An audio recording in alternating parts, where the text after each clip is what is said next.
자, 오늘 사무엘기상 4장부터 7장 이 말씀에서요. 중요한 키워드의 말이 있습니다.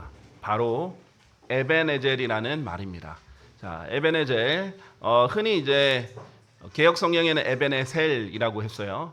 자, 에벤에젤 보면요. 왜 에벤에셀이 아니라 이제 에벤에젤이냐면요. 일단 표기 그대로 이제 영어로 에벤에zer 이렇게 돼 있는 Z입니다. 젤인데 이게 왜 중요하면 에벤에젤이 이게 음역이잖아요. 히브리어를 그대로 소리 나는 대로 번역을 한 거예요. 그러니까 음역을 한 거예요. 자, 그래서 에벤이란 뜻이 돌이란 뜻이고 에젤이라는 뜻이 도움이라는 뜻이에요. 자, 그래서 도움의 돌이라는 뜻입니다. 그래서 에젤이 도움이란 뜻인데 저는 이걸 개역 성경을 에벤에셀을 볼 때마다 섬뜩섬뜩했어요. 왜냐하면 히브리어 음역이잖아요. 근데 히브리어에서 에셀은 아세라를 말하거든요. 그래서 에벤에셀 할 때마다 아세라의 돌이 되는 거예요. 여신의 돌이 되는 겁니다. 그래서 섬찟섬찟했던 기억이 납니다. 이거는 그대로 음역이기 때문에 그대로 표기해서 에벤에젤이라고 해야 말 그대로 도움의 돌이란 뜻이 되는 거죠. 자, 그래서 오늘 이 에벤에젤이 사무엘기상 4장에는요 패배의 장소로 등장합니다. 그런데 사무엘기상 7장에는요 승리의 장소로 바뀌어요. 그래서 오늘 주제 핵심은 뭐냐면 패배의 장소를 승리의 장소로 바꾸라는 거예요.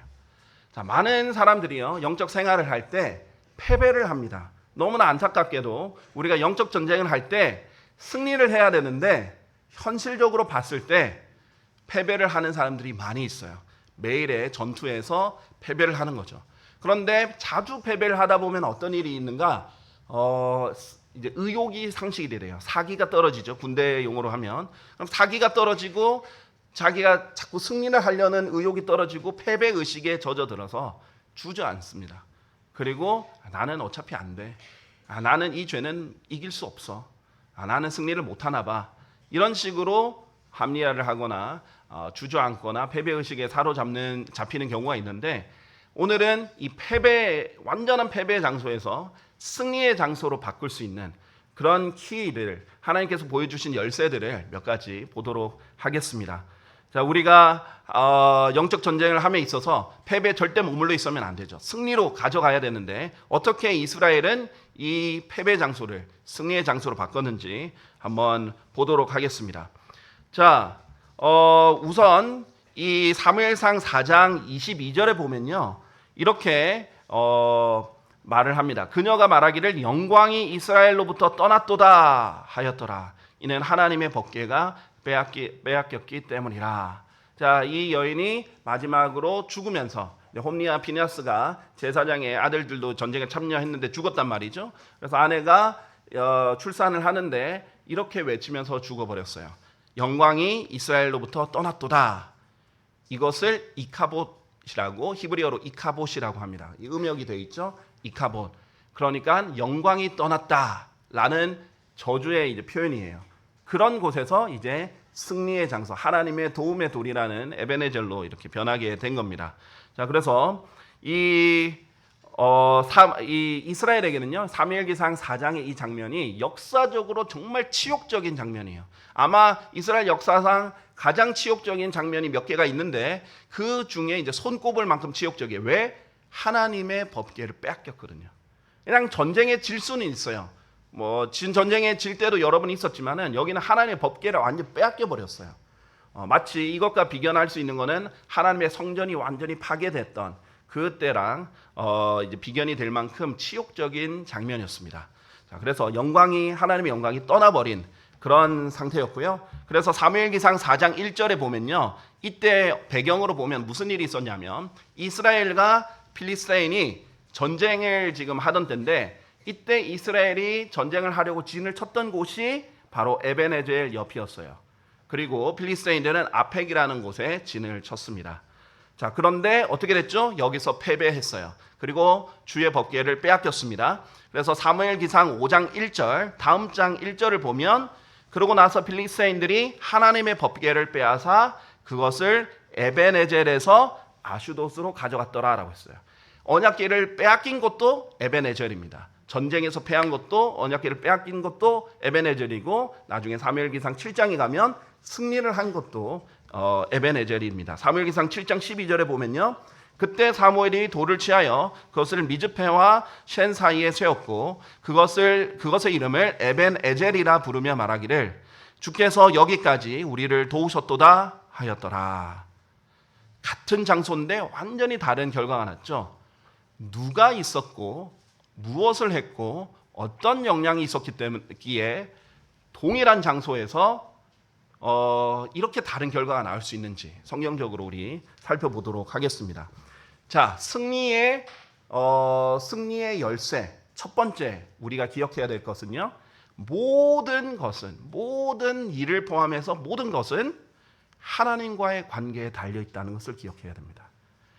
하나님과의 관계에 모든 것이 달려 있다는 것을 여러분이 이해하고 기억하고 정말 생활에서 나올 때 여러분은 승리의 가장 중요한 요소를 알게 되는 겁니다. 이 미국에 이런 속담이 있어요. 하나님과의 관계에서 해결되지 않는 한 아무것도 해결되지 않는다. 이런 말이 있어요. 자, 그리고 독일에는 이런 속담이 있죠. 모든 것은 하나님의 축복에 달려 있다. 이런 말도 있습니다. 결국 핵심은 뭐냐면요. 하나님과의 관계에 모든 것이 달려 있다는 거예요. 자, 패배의 원인을 먼저 봅시다. 사무엘기상 4장에 왜 패배했는가? 사무엘기상 4장 3절에 보면 그러자 백성이 진영으로 들어왔을 때 이스라엘의 장로들이 말하기를 어찌 주께서는 필리스타인들 앞에서 오늘 우리를 치셨는가? 우리가 실로에서 주의 언약궤를 우리에게로 가져오자. 그것이 우리 가운데 오면 그것이 우리의 원수들의 손에서 우리를 구원할 수 있으리라. 지금 두 번 강조했죠. 그것이 우리 가운데 오면 뭐예요? 이 주의 법궤가 언약궤가 우리 가운데 오면 그것이 이 언약궤가 우리 원수들의 손에서 우리를 구원할 수 있으리라 했어요. 자, 4장 초반부에 보면 이미 한 번 패배했어요. 그런데 두 번째 전투에 나갈 때는 왜 패배했지? 언약궤가 없었구나. 자, 언약궤를 가지고 와서 우리가 전쟁하자. 이렇게 했던 겁니다. 자, 그런데 뭐라고 했어요? 그것이 우리 원수들의 손에서 우리를 구원할 수 있으리라. 라고 했어요. 자, 구원을 어디에다 신뢰를 했어요? 그것이라는 사물에 신뢰를 했어요. 이것이 항상 문제입니다. 종교는요, 자꾸 그것, 어떤 중립적인 물건이나 행위에 구원을 신뢰를 하는 경향이 있어요. 자꾸 사람은 눈에 보이는 무언가를 신뢰하려고 해요. 그러니까 눈에 보이지 않는 하나님을 자꾸 형상을 만들거나 아니면 언약궤 이렇게 하면 엄청 신성하게 만들거나 성수를 만들거나 아니면 거룩한 장소라고 해서 장소를 이렇게 만들거나 심지어는 이제 이슬람 같은 경우에는 뭐 형상은 안 만들더라도 뭐예요? 메카 같은 데 보면은 검은 돌이 그 사람들의 우상이죠.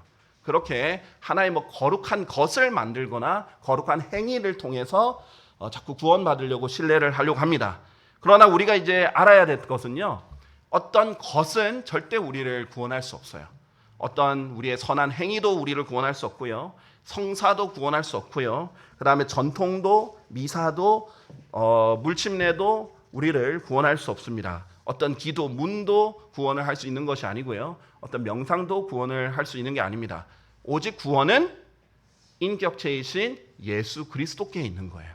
자, 우리는 하나님이 우리를 구원할 것이다. 조금 더 정확하게 말하면 주 예수 그리스도께서 우리를 구원하신다 라고 믿는 사람들이지 어떤 것이 어떤 행위가 우리를 구원한다고 믿지 않습니다. 심지어는요, 믿음 그 자체도 여러분을 구하는 게 아니에요. 무슨 말씀이십니까? 믿음으로 우리가 구원을 받죠. 잘 생각해 보세요. 여러분이 믿음이 좋다고 구원받는 게 아니에요. 여러분이 예수 그리스도를 믿을 때 예수님이 여러분을 구원하시는 겁니다. 그냥 믿음, 무슨 믿음? 그렇죠? 그냥 믿음이 구원하는 게 아니에요. 예수 그리스도를 믿는 것이, 그렇게 했을 때 예수님이 우리를 구원하시는 거예요. 자, 그래서 갈라디아서 3장 26절을 보면 이는 그리스도 예수를 믿음으로 말미암아 너희가 모두 하나님의 자녀들이기 때문이라 라고 했어요. 예수 그리스도를 믿는 것이 중요한 거죠. 왜냐하면 예수님이 나의 구원자이시기 때문입니다. 자, 그래서 쉽게 말하면 예수님만을 믿고 신뢰하였더니 예수님은 우리를 구원하는 거지, 우리가 어떤 우리의 믿음이 대단해서 구원받는 게 아니라는 거죠. 자, 그러면 주의 법궤, 이 언약궤는 무엇인가? 언약궤는 사실 굉장한 거예요. 대단한 거예요. 언약궤는 심지어 구약에서 하나님의 말씀을 상징하는 아주 중요한 물건이었습니다. 이 법궤에는 가장 특징적인 게 있죠. 하나님께서 직접 자신의 손가락으로 기록하신 언약의 돌판들이 들어있던 곳입니다.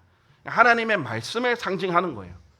그래서 이 언약궤를 빼앗겼음에도 불구하고 이 언약궤는 여전히 파워풀합니다. 여전히 강력해요.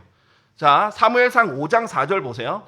자, 사무엘기상 4장에서 패배했고 5장 1절에서 보면 빼앗겼죠. 그런데 5장 4절에 봤는데 이 언약궤를 가져다 놨더니 그 필리스티아인들의 신이 다곤이라는 물고기 신이었어요. 그런데 이 다곤이 주의 법궤 앞에서 그의 얼굴을 땅바닥에 대고 탁 쓰러져 있는 거예요. 언약궤 앞에서. 그리고 다곤의 머리와 그의 두 손바닥은 잘려나가서 문지방 위에 있었습니다. 그러니까 처음에 한번 넘어졌을 때는 다시 이렇게 세웠다가 두 번째는 아예 넘어지면서 이게 다 잘렸는데 하필 잘린 곳 밑에 문지방이 있었어요. 그러니까 그럼 어떻게 해야 돼요? 언약궤가 대단하구나. 하나님의 말씀이 위대하다 해야 되는데 문지방이 위대하다. 문지방이 다곤신을 무너뜨렸다. 문지방을 함부로 밟지 마라. 이 전통이 한국에까지 가게 된 겁니다. 그러니까 사람들이 우상을 섬기려면, 하나님을 절대 안 받아들이려면 별의별 이유를 다 갖다 붙일 수 있거든요. 자, 이렇게 된 겁니다. 자, 5장 6절을 보면요. 그러나 주의 손이 아슈돗에 속한 자들에게 엄중하여 그분께서 그들을 멸하시고 치액들로 그들을 치셨다라고 돼 있어요. 자, 종기가 아닙니다. 치액이에요. 아주 구체적이죠. 의사분들은 특히 더 잘 알 거예요. 이 치질에 있을 때 가장 많이 등장하는 증상이죠. 이 치액이 얼마나 괴롭냐면요. 말기 정도 되면 그 치액 덩어리가 항문 밖으로 빠져나오고 굉장히 고통스럽다고 합니다. 자, 그러니까 하나님께서 치액, 영어로 emerald, 이 치액을 줘가지고 이 사람들 다 치신 거예요. 장소도 나와요. 은밀한 곳이라고도 성경에서 설명이 돼 있어요. 그냥 종기가 아니에요. 종기는 영어로 boiled이죠. 그래서 어떤 번역본들에는 종기가 생겼다 하는데 종기는 어디든지 생길 수도 있어요. 뭐 손등에도 생길 수 있고. 그런데 그게 아니라 하나님께서 그 부분에 있어서 치액을 주셔가지고 사람들이 고통스럽게 만들었습니다. 심한 치액을 주셨다고 하셨죠. 그리고 나서 그래서 아스돗 사람들이 놀래가지고 이것을 갓스로 보냅니다. 그랬더니 사무엘기상 5장 9절에 봤더니 여기도 하나님께서 치셨어요. 그래서 그들에게 치액들이 그들의 은밀한 부위들에 생겼다라고 그 위치까지도 알려주십니다. 자, 그래서 갓에서 에크론까지 갑니다. 10절에 에크론으로 갔죠. 근데 이제 에크론에 가니까 이제는 이 법궤 때문에, 하나님의 법궤 때문에 우리가 이렇게 되는구나. 그래서 하나님의 법궤가 오니까 이제 이 에크론 사람들이 난리가 났어요. 큰일 났다. 이 하나님의 법궤가 우리한테 왔다. 저 사람들이 우리를 죽이려고 이걸 가져왔다 하고 이렇게 합니다. 그리고 12절에 보면은 실제로 하나님께서 많은 사람들을, 특히 법궤를 쳐다본 사람들이 있었거든요. 많은 사람들을 죽이시고 죽지 않은 사람은 또 치액들로 타격을 가하셨습니다. 그래야 도시의 부르짖음이 하늘까지 올라갑니다. 결국에는 나중에는 자기들의 도시들이 이걸 감당할 수 없다는 것을 알고 돌려보내려고 합니다. 근데 돌려보내려고 하는데 너무 두려우니까 자기들이 직접 가지도 않아요. 암소를 시켜서 돌려보냅니다. 그런데 암소가 길이 어딘지를 알고 갑니까? 그렇죠? 그런데 일부러 이 젖이 나오는, 이 새끼에게 젖을 먹여야 되는 젖 나오는 암소에게 시켜요. 왜냐하면 마지막까지 의심이 들어서 확인해 본 거예요. 정말 이게 주의 법궤 때문에 그렇게 된 것인가? 그러면 보세요. 말도 못하는 암소가 자기 자식, 자기 새끼가 있는 곳이 어디예요? 그들 도시죠. 자기 새끼가 있는 곳으로 가야 되잖아요. 그런데 하나님의 명령에 따라 이스라엘로 알아서 갑니다. 이것을 보고 이거 하나님이 하신 거구나 이렇게 알게 된 거죠. 그러니까 보세요. 하나님의 법궤는 여전히 강력해요. 근데 중요한 거는 무엇이냐? 누가 하나님의 법궤를 가졌는가? 이것이 중요해요. 하나님과의 관계가 좋은 사람이 가졌는가? 바른 사람이 가졌는가? 아니면 하나님의 관계가 바르지 않은 사람이 가졌는가에 따라서 천차만별이 생기는 거예요. 자, 보세요. 사무엘기상 4장 4절에 보면 누가 이 언약궤를 가져왔는지 알려줍니다.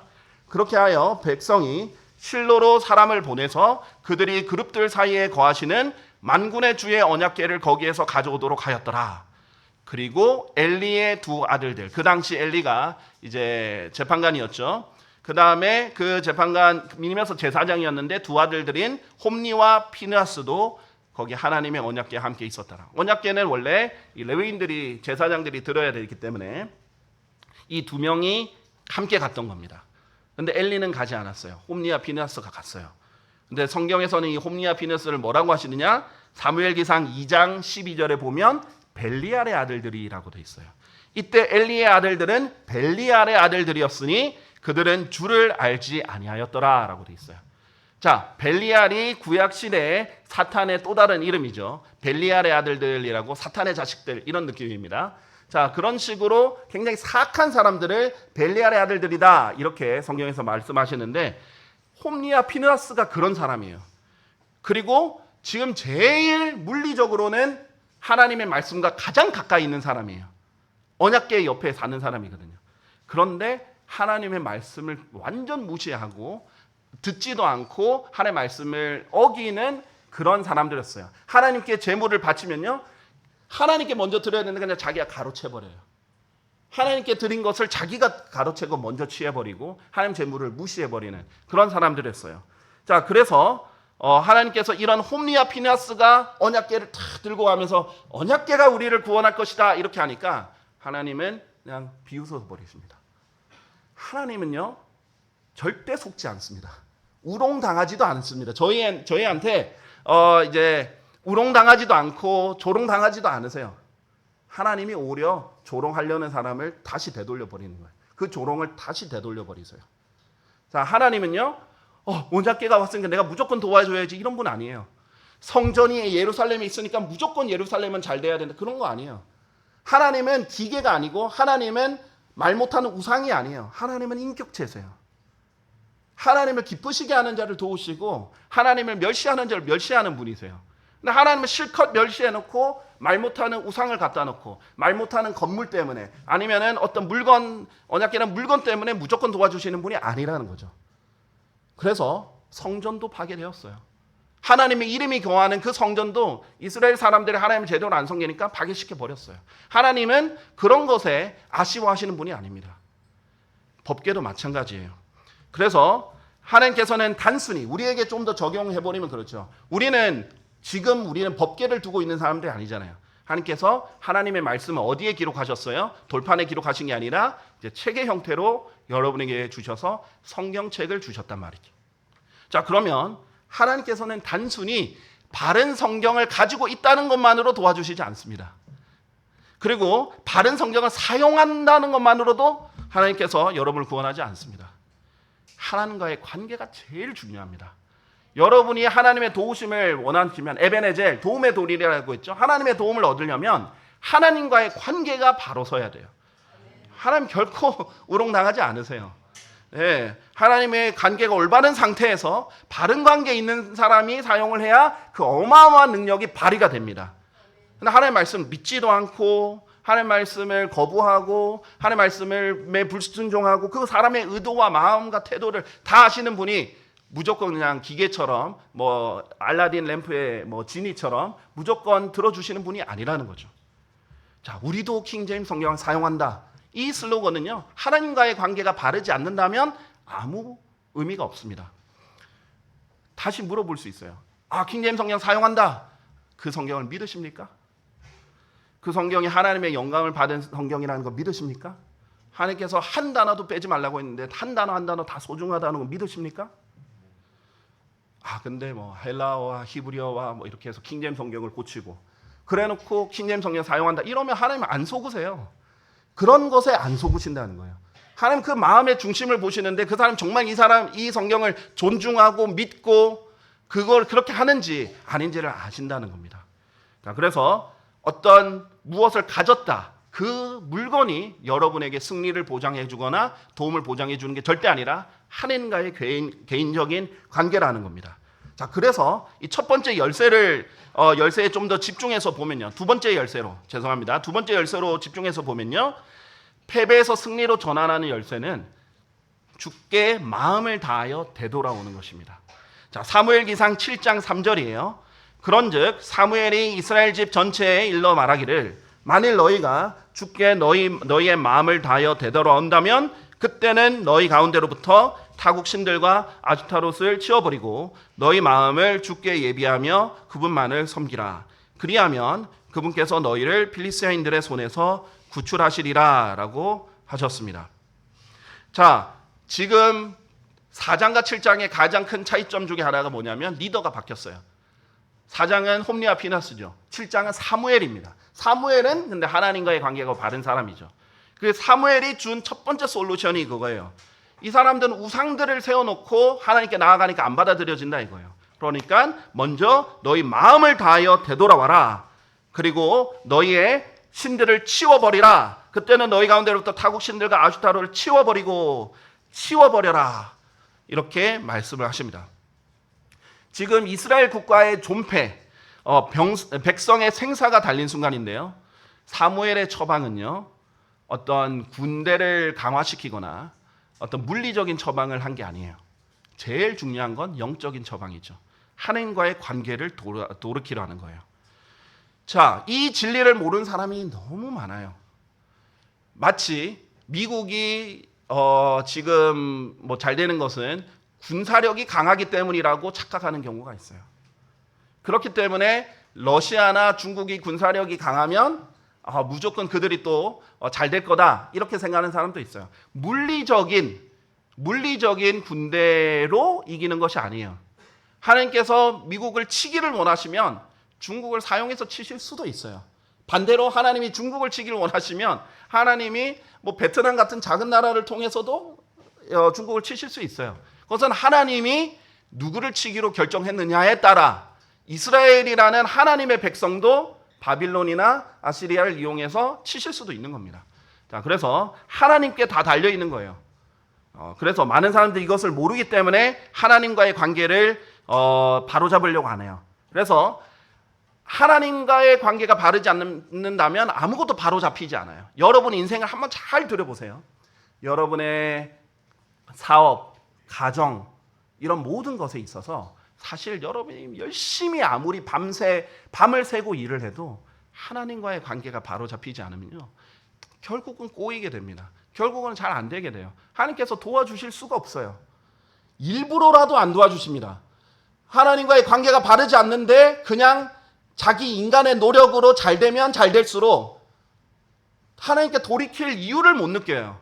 사람들이 자꾸 너무 멀리 가요. 하나님 뭔가 잘 안 되게 막으신다면 하나님과의 관계를 점검을 꼭 하셔야 돼요. 일단 우리 그리스도인은 먼저 그거부터 해야 되죠. 물론 하나님께서 하나님과의 관계가 좋은 의인들에게도 일부러 유익을 주기 위해서 고난을 줄 때도 있습니다. 자, 그런 경우가 동시에 발생할 수도 있으니 여러분이 항상 먼저 점검해야 되는 것은 하나님과의 관계입니다.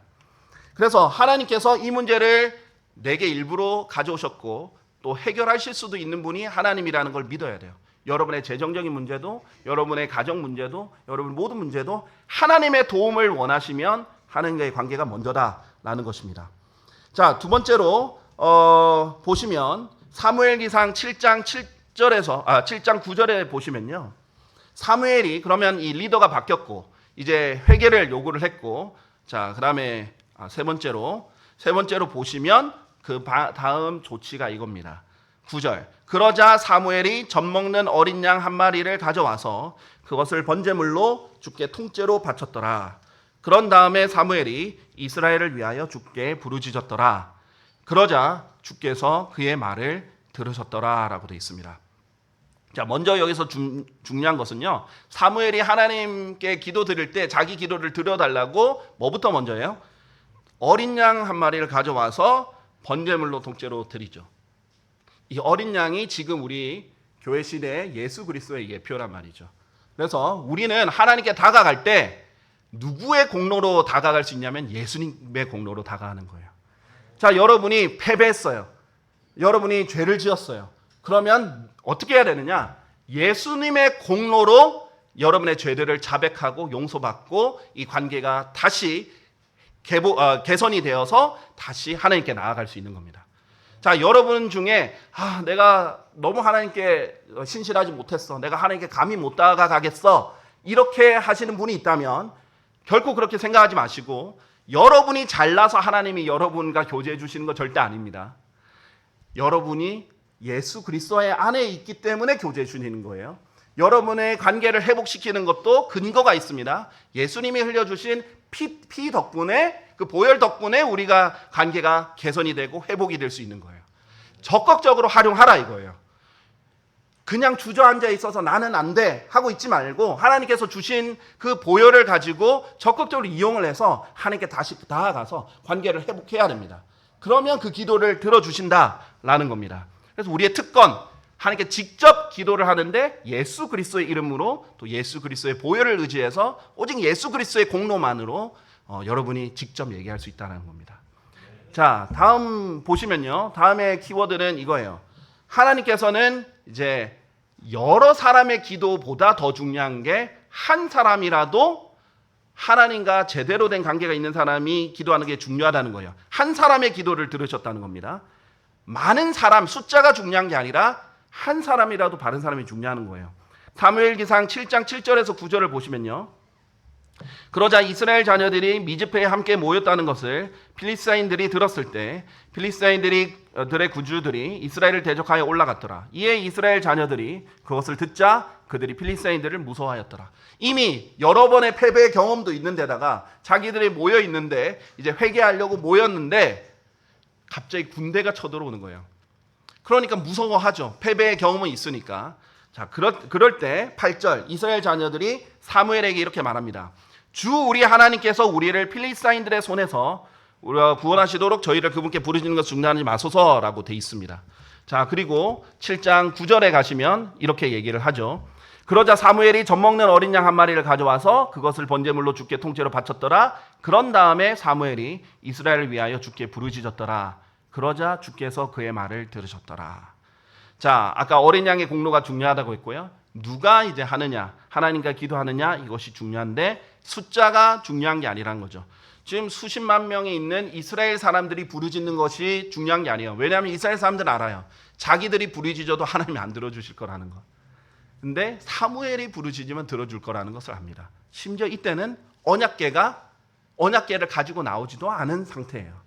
그런데도 하나님께서 승리를 주셨죠.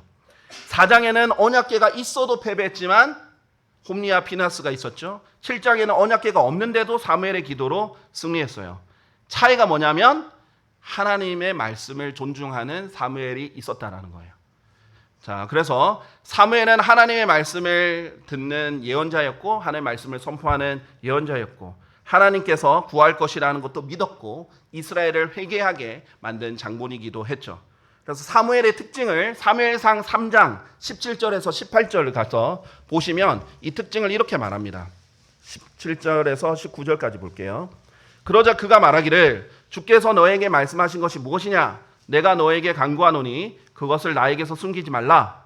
만일 그분께서 너에게 말씀하신 모든 것들 중에서 내가 나에게 어떤 것이라도 숨긴다면 하나님께서 너에게 벌을 내리시고 또한 더 내리시길 바라노라. 지금 엘리가 어린 사무엘에게 하나님이 너에게 뭐라고 말씀하시더냐? 나에게 하나도 숨기지 말고 다 말해라. 안 그러면 하나님께서 너에게 벌을 내리고 더 내리시길 원한다. 이렇게 얘기를 했어요.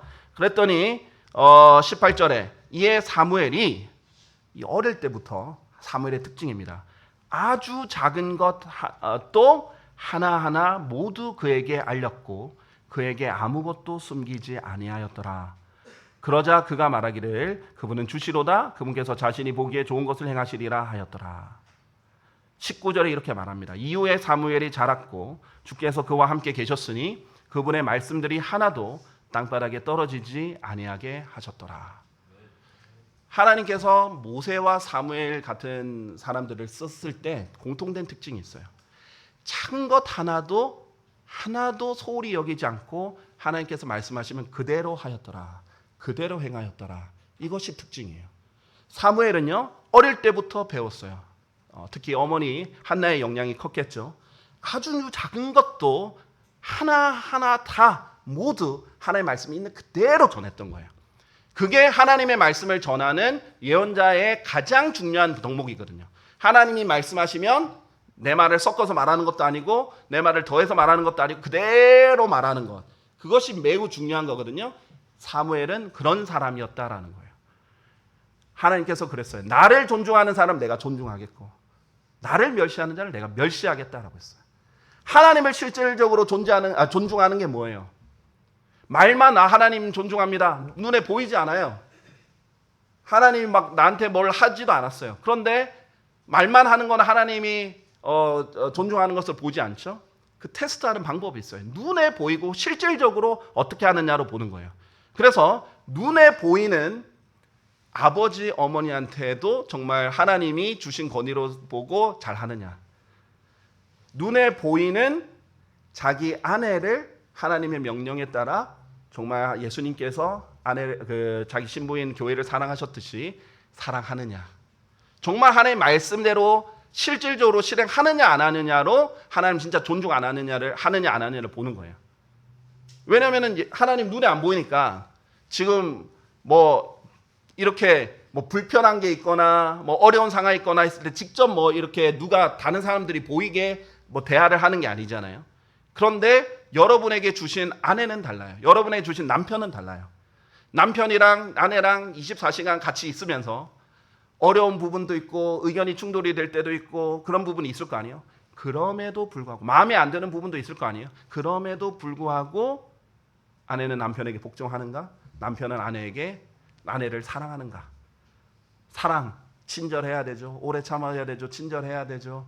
그다음에 교만하면 안 되죠. 이런 모든 것들을 실행하느냐 안 하느냐 그걸로 실질적으로 알 수 있는 거예요. 결국 하나님의 말씀을 존중하느냐 안 하느냐예요. 예수님이 그렇죠. 너희가 나를 사랑한다면 나의 명령들을 지키라 그랬어요. 정말 사랑하는 것을 아느냐 거는 하나님의 말씀대로 정말 실행하느냐 안 하느냐 그것을 존중하느냐 안 하느냐로 알 수 있게 됩니다. 이것이 사무엘의 특징입니다.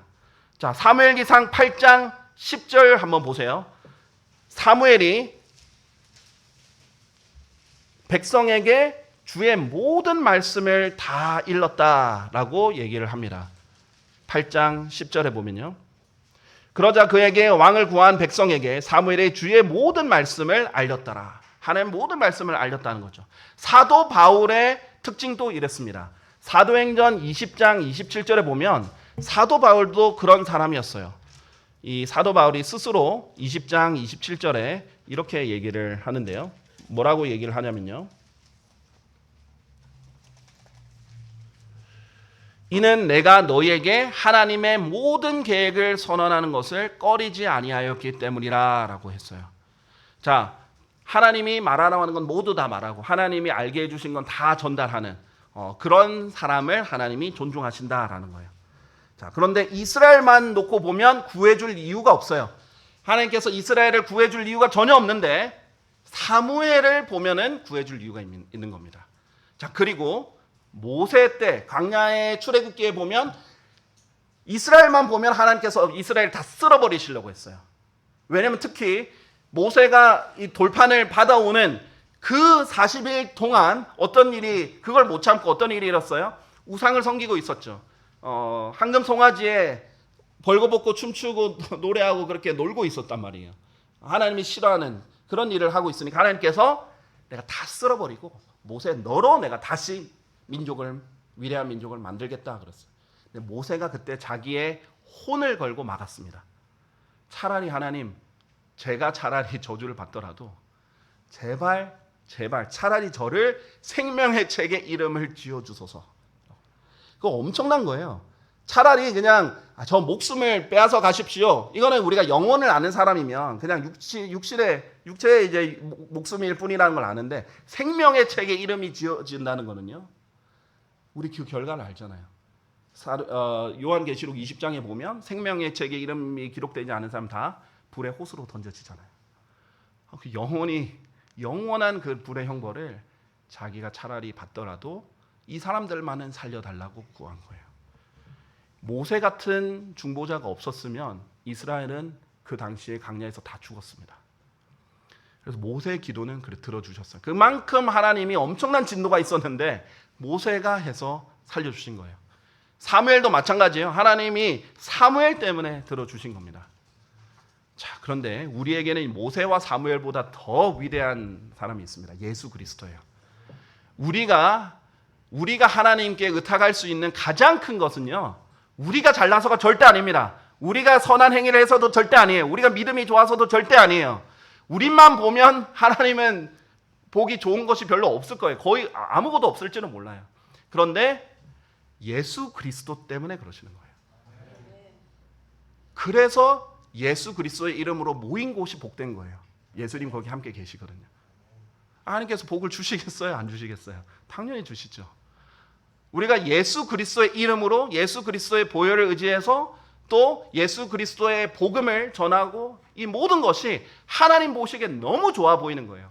왜냐하면 다른 사람을 하나님께서 사랑한다라는 표현을 써도 예수님만큼 완전히 사랑을 넘치게 부어주신 분은 이 세상에 예수님 한 분밖에 없어요. 내가 매우 사랑하는 아들이다. 나에게 매우 사랑을 받는 아들이다. 이렇게 얘기를 하시거든요. 그런 분은 예수님 한 분밖에 없어요. 그런데 구원을 받는 사람은 어떻게 되느냐? 이 예수님에게 주어졌던 사랑을 우리에게도 주신다고 약속을 하신 거예요. 자, 이것이 하나님과의 관계가 그렇게 중요하다는 거예요.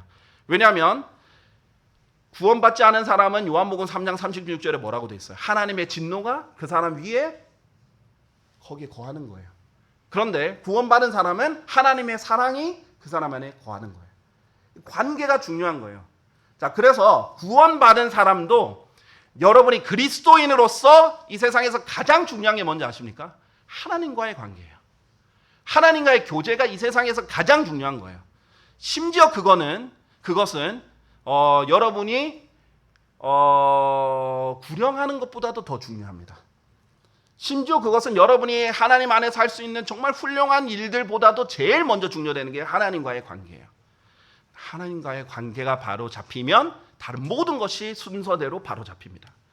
하나님의 관계가 틀어지면 하나님께서 하나씩 다 틀어버리세요. 여러분이 무릎 꿇고 하나님께 바짓가랑이 붙잡으면 하나님 도와주세요 할 때까지 다시 틀어버리세요. 그래서 하나님 관계가 그렇게 중요하다고 하신 거고, 사무엘을 하나님께서 존중하신 이유는 사무엘이 하나님을 존중했기 때문이다 라는 것을 여러분께 말씀을 드립니다. 자, 보세요. 네 번째로 에벤에젤의 의미에 대해서 좀 더 집중해 보도록 하겠습니다. 자, 사무엘기상 7장 10절에서 12절. 제가 한번 다시 본문으로 돌아가서 볼게요.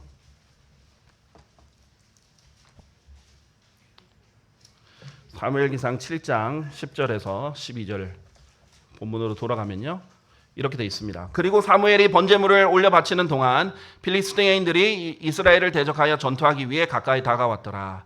그러나 주께서 그날에 필리스티인들 위에 엄청난 천둥을 내리쳐서 그들을 패주시키셨더라. 그리하여 그들이 이스라엘 앞에서 패하였더라. 11절.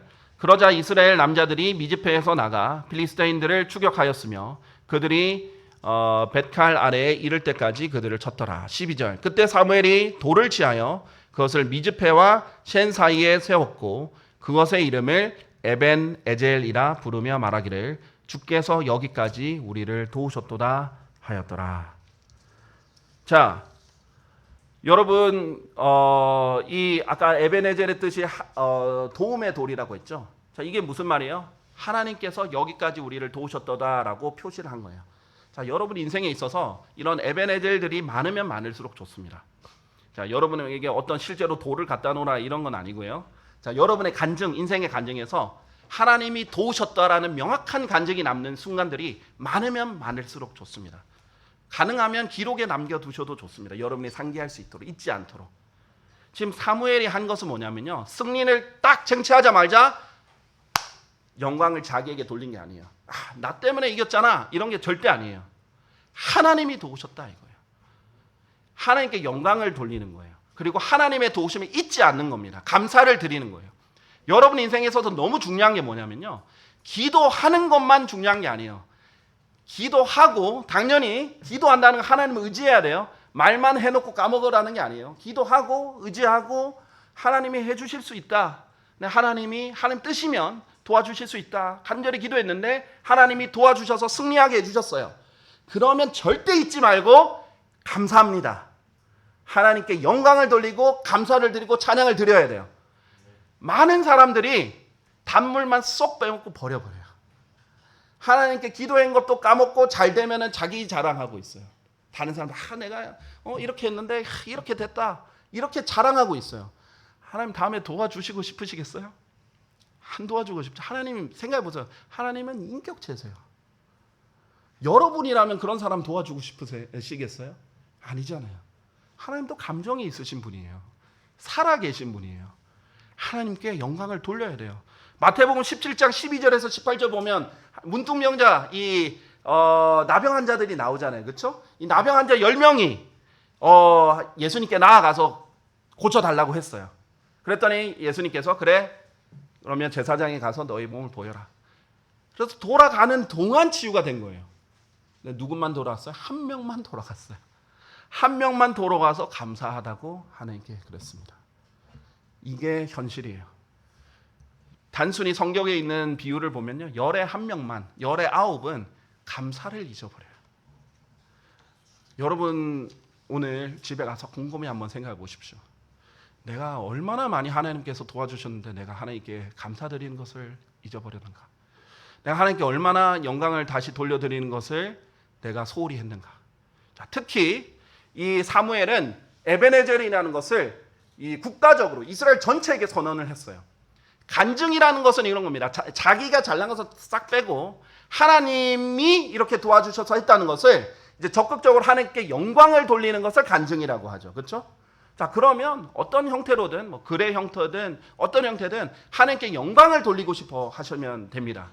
자, 저도 여러분에게 어디를 다녀오거나 또 아니면 필리핀을 잘 다녀오거나 이러면은 여러분에게 말씀드리고 싶은 거는 하나님께서 이렇게 하셨다. 그리고 하나님께서 지금도 일꾼이 필요로 하신다. 이런 것을 하나님이 얼마나 애간장이 들끓는지 알기 때문에 여러분이 얘기하려고 그러는 거예요. 목표는 저를 높이려는 게 절대 아니에요. 자, 그 하나님의 심정을 알려드리고 싶고 하나님이 이렇게 놀라운 이 짧은 기간의 여정 동안 이런 일을 역사하셨다는 걸 알려드리는 거예요. 하나님께 영광을 돌리라는 거예요. 하나님이 원하시는 게. 여러분이 주변 사람들에게 입을 꼭 닫고 있으면 하나님께 영광을 돌릴 수 있는 수많은 기회가 사라집니다. 하나님 그거 별로 안 좋아하세요. 하나님 좋아하는 건요, 적극적으로 사람들에게 하나님께 영광을 돌리기를 원하세요. 네, 그러지 않은 것들 너무나 안타까운 경우가 많이 있죠. 그래서 그리고 그것을 잊지 않도록 늘 기억하는 것도 참 중요합니다. 이 에베네셀이 바로 그런 곳이었어요. 예전에 제가 이런 일이 있었습니다. 제 고모부가 이제 일찍 돌아가셨는데 돌아가시기 전에 고모부께서 뇌출혈로 쓰러지셨어요.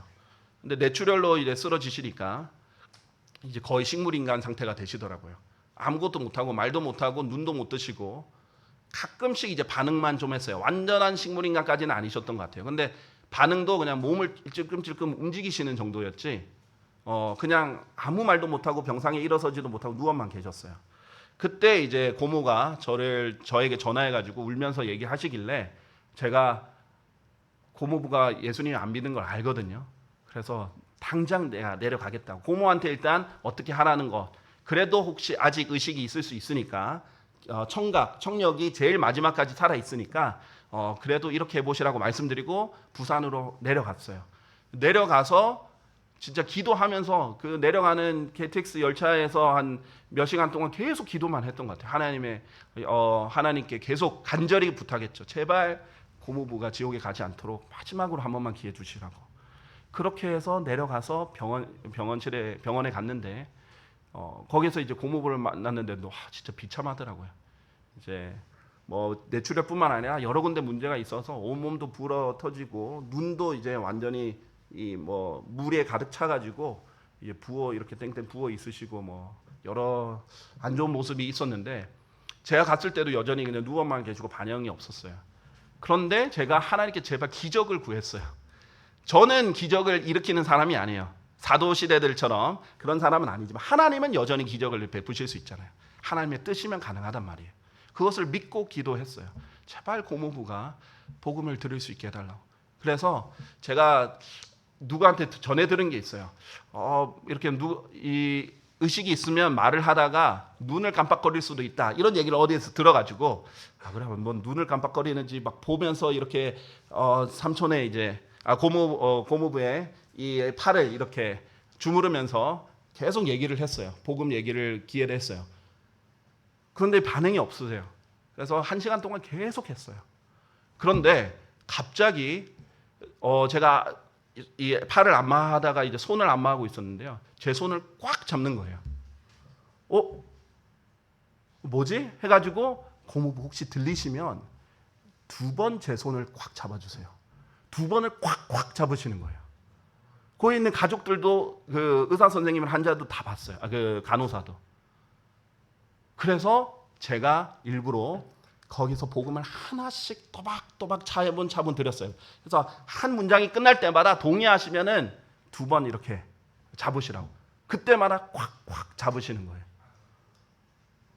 그러니까 지금 마지막 그 순간 잠깐 돌아온 반응이 이제 손인 거예요. 그래서 마지막으로 복음 다 전하고 예수님을 영접하시겠냐고, 주 예수 그리스도를 유일한 구원자로 받아들이시겠냐고 했더니 2번을 꽉꽉 이렇게 하시는 거예요. 근데 그러고 나서 저가 너무 기뻐가지고 있는데 갑자기 이제 고모부가 일어나셨어요. 근데 눈을 뜨시거나 그런 게 아니라 허리를 세워가지고 뭘 말을 하려고 이렇게 움직이시더니 다시 이렇게 누우셨어요. 거기에 이제 제 사촌 누나들도 다 보고 그렇게 했었죠. 그리고 6일 뒤에 돌아가셨습니다.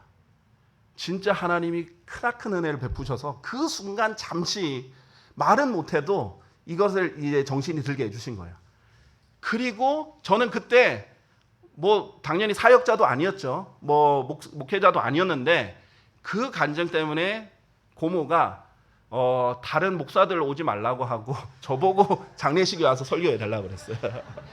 그리고 그 장례식에서 이 예화를, 이 간증을 들면서 복음을 전했는데 거기에 모였던 친척들이 다 예수님을 영접했습니다. 그러니까 이게 저에게 너무나 감사한 일이에요. 이 복음을 한 명 한 명 친척들에게 전하려고 했으면 얼마나 힘들었겠어요. 그런 간증을 남기게 해주시는 거예요. 제게는 이게 하나의 에벤에젤입니다. 여러분의 인생에 있어서 이런 하나님의 도움의 돌이 하나씩 이렇게 있을 때 패배에서 승리로 올라가는 그런 디딤돌이 되는 겁니다. 그래서 여러분은 자신만의 에벤에젤을 세우시길 바랍니다. 사무엘의 하나님이 바로 여러분의 하나님이에요. 모세의 하나님이 여러분의 하나님이고 다니엘의 하나님이 여러분의 하나님입니다. 그래서 동일하게 위대하시고 놀라우신 하나님께서 여러분의 하나님이시니까 여러분에게 중요한 것은 하나님과의 관계, 그리고 하나님을 신뢰하는 마음, 하나님께 잘 보여야 되는 것, 그것이 이 세상에서 가장 중요하다는 것을 기억하시길 바랍니다.